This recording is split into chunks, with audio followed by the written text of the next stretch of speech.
नमस्कार दोस्तों, स्वागत है आप सभी का एक बार फिर से हमारे इस चैनल धार्मिक ज्ञान पर। श्री कृष्ण के अनुसार सबसे बड़ा पापी कौन है, स्त्री या पुरुष? मित्र, भगवान ने इस धरती पर दो ही आदमी बना के भेजा है, एक स्त्री और एक है पुरुष। दोस्तों, स्त्री हो या पुरुष, इस धरती पर आने के बाद हर इंसान से कभी न कभी पाप जरूर हो जाता है। क्या आप जानते हैं सबसे ज्यादा इस धरती पर पाप कौन करता है, स्त्री या पुरुष? कौन सबसे बड़ा पापी होता है? दुनिया में सभी लोग हर रोज कोई न कोई पाप करते ही हैं, लेकिन वह स्वयं कभी ये नहीं सोचते कि वो पाप ही है। दोस्तों, आप भगवान श्री कृष्ण के भक्त हैं तो कमेंट बॉक्स में लिख दीजिए जय श्री कृष्णा, क्योंकि बाद में आप भूल जाते हैं। शास्त्रों में बताया गया है कि मनुष्य धरती पर रहकर जो भी अच्छे या बुरे कर्म करते हैं, उन सभी कर्मों का लेखा जोखा मृत्यु के बाद होता है। इस संबंध में गरुड़ पुराण में विस्तार से बताया गया है। हिंदू धर्म में कुछ पुराण, शास्त्र और ग्रंथ हैं जो कि व्यक्ति को सही मार्ग पर चलने के लिए प्रेरित करते हैं। इन्हीं में से एक है शिव पुराण, जो कि अच्छे बुरे, सत्य असत्य के बारे में हमारा मार्गदर्शन करते हैं।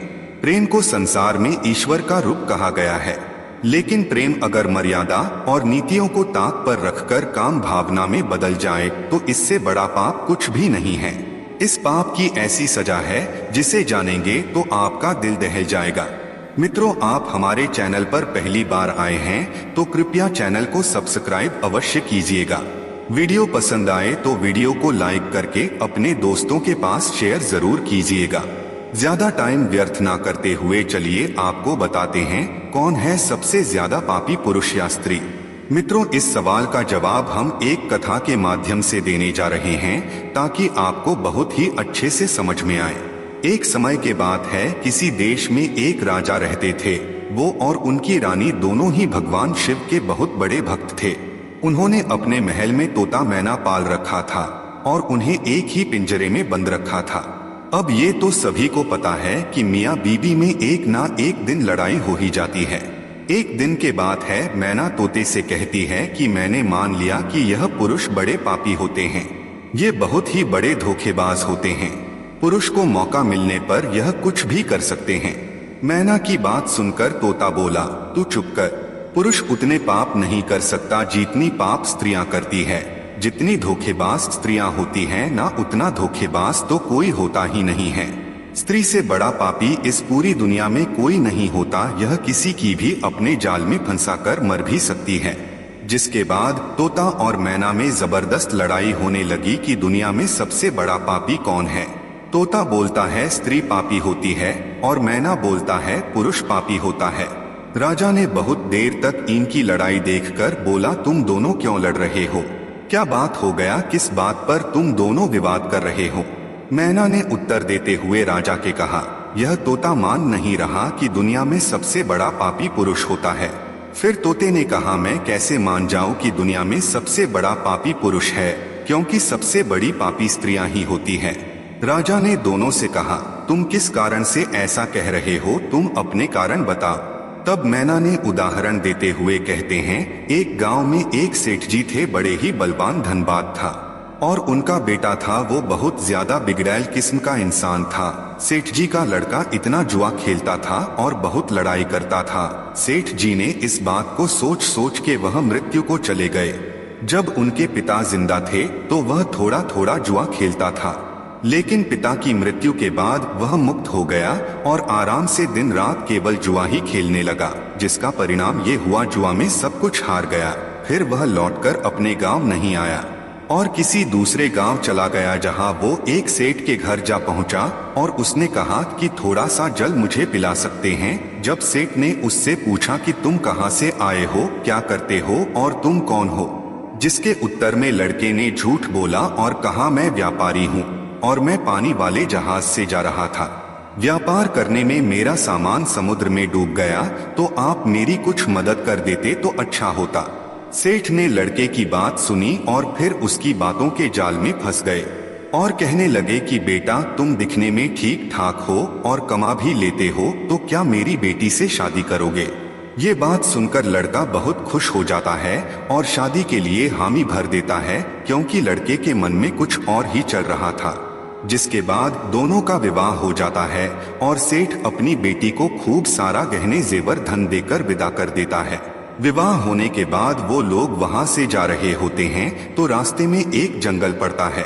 तब वह शातिर लड़का अपनी पत्नी से कहता है कि देखो, हम लोग जंगल से गुजर रहे हैं तो कोई भी चोर तुम्हारे गहने जेवर चुरा सकता है। तो पत्नी ने सोचा, बात तो यहाँ सही कह रहे हैं।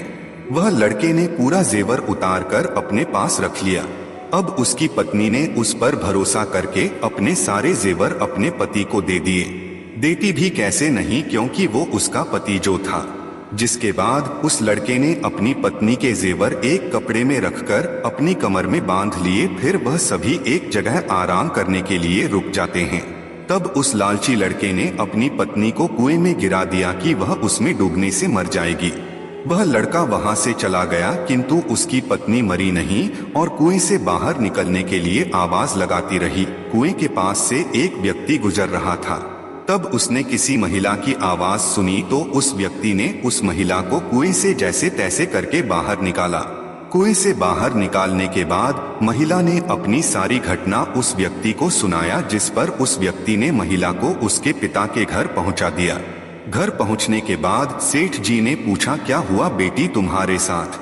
अब वह स्त्री सच नहीं बोलता है, क्योंकि वो स्त्री पतिव्रता थी, इसलिए उसने अपने पिता से झूठ बोली। पिताजी, जंगल में कुछ चोरों ने हम पर हमला कर दिया था, मुझे कुएं में धकेल दिया और पति का कुछ नहीं पता है।